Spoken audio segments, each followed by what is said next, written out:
Միացյալ Նահանգները սկսել է Հորմուզի նեղուցի շրջափակումը։ ԱՄՆ զինված ուժերի կենտրոնական հրամանատարությունն արդեն կատարում է Թրամփի հանձնարարականը, հայտնում են լրատվամիջոցները։ CBS-ի տվյալներով 2, այլ լրատվամիջոցների տեղեկություններով 5 տանկեր արդեն հեռացել են նեղուցից։ CBS-ը Rich Star-ի և Օստրիան նավերի մասին է հայտնում, որոնք ըստ լրատվամիջոցի նավթ պետք է տեղափոխեին Չինաստան։ Ավելի վաղ Իրանը սպառնացել էր հակահարված տալ, եթե Միացյալ Նահանգները շրջափակի Հորմուզի նեղուցն ու իրանական նավահանգիստները։ Իրանի զինված ուժերը պատրաստ են հարվածել Պարսից և Օմանի ծոցերի նավահանգիստերին, եթե ամերիկյան ռազմական նավերը խոչընդոտեն Հորմուզով նավերի անցմանը։ Թրամփն էլ իր հերթին սպառնացել է ոչնչացնել իրանական նավերը, որոնք կփորձեն խախտել ծովային շրջափակումը։ Նա պնդում է, որ Իրանը բավարար նավատորմ չունի իրենց հարձակմանը դիմակայելու համար։ Նրանց ամբողջ նավատորմը ջրի տակ է։ Դուք գիտեք, որ 158 նավ անհետացել են, նրանց նավատորմը անհետացել է։ Միացյալ Նահանգների նախագահը չգիտի, թե որքան մեծ է Իրանի ազդեցությունը Հորմուզի նեղուցում։ Զարմանում են ամերիկացի շատ վերլուծաբաններ, կանխատեսելով, որ շրջափակումը Միացյալ Նահանգներին ավելի շուտ կներքաշի կործանարար նոր պատերազմի մեջ, քան կստիպի Թեհրանին հանձնվել։ Միացյալ Նահանգների Սենատի անդամ Քրիս Մերֆին Հորմուզի նեղուցը փակելը աղետալի սխալ և հիմար քայլ է անվանել։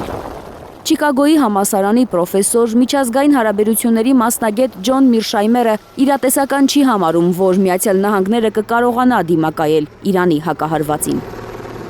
First of all, we have 13 bases. Եկեք իրատես լինենք, նայենք մեր ռազմական իրավիճակին։ Նախ մենք տարածաշրջանում ունենք 13 խոշոր բազա, որոնցից բոլորն էլ կամ ամբողջությամբ ավերված են, կամ լրջորեն վնասված։ Մեր օդուժի կորուստները մեկ օրում ավելի շատ էին, քան որևէ այլ բազայի Վիետնամի պատերազմից ի վեր։ Եվ դա ընդամենը մեկ օդաչուի փրկության համար էր։ Թրամփը միայն մեկ ելք ունի՝ հանձնվել։ Իրանի խորհրդարանի խոսնակ Բաղեր Ղալիբաֆը հայտարարել է, որ եթե ամերիկացիները կրկին փորձության ենթարկեն իրենց կամքը, նրանց ավելի մեծ դաս կտան։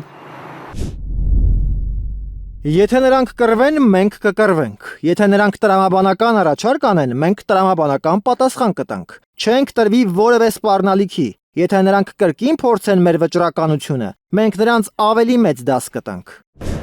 Իրանի և Միացյալ Նահանգների միջև հրադադարը կարող է փլուզվել ցանկացած պահի, հայտարարել է Իսրայելի վարչապետը։ Չնայած դրան ու Իսլամաբադում իրանա-ամերիկյան 21-ժամյա բանակցությունների տապալմանը, իրանական կողմը կարծում է, որ դիվանագիտությունը սպառված չէ։ Համաձայնության հասնելու ուղիներ դեռ կան, եթե ամերիկյան կառավարությունը հրաժարվի իր տոտալիտարիզմից և հարգի իրանցիների իրավունքները։ Միացյալ Նահանգների դաշնակիցները ոչ միայն չեն շտապում աջակցել Հորմուզի նեղուցը փակելու ԱՄՆ նախագահի որոշմանը, այլև պատրաստվում են համաշխարհային առաջնորդների հավաք անել։ Ֆրանսիայի նախագահն ու Մեծ Բրիտանիայի վարչապետն են որոշել գագաթնաժողով անցկացնել այս շաբաթ։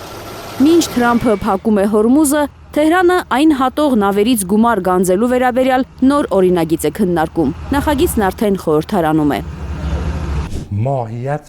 Մենք պարտավոր չենք միայն վճարներ գանձել նավթ ու գազ տեղափոխող նավերից։ Հորմուզով անցնող ցանկացած բեռ և ուղևոր, անգամ տուրիստական նավ պետք է համապատասխան գումար վճարի Իրանին։ Եթե Հորմուզի նեղուցը փակ մնա ևս 3 ամիս ու ավելի, տարածաշրջանի երկրները կբախվեն պարենային անվտանգության լուրջ ռիսկերի հետ, զգուշացրել է Ռուսաստանի նախագահը։ Վլադիմիր Պուտինը հիշեցրել է, որ ռիսկի խմբում առաջին հերթին Սաուդյան Արաբիան է, որը սննդամթերքի ներմուծման շուրջ 70%-ը իրականացնում է ծովով։ Թերեզա Կադաևչյան, Էլեն Յահինյան, Հայլուր։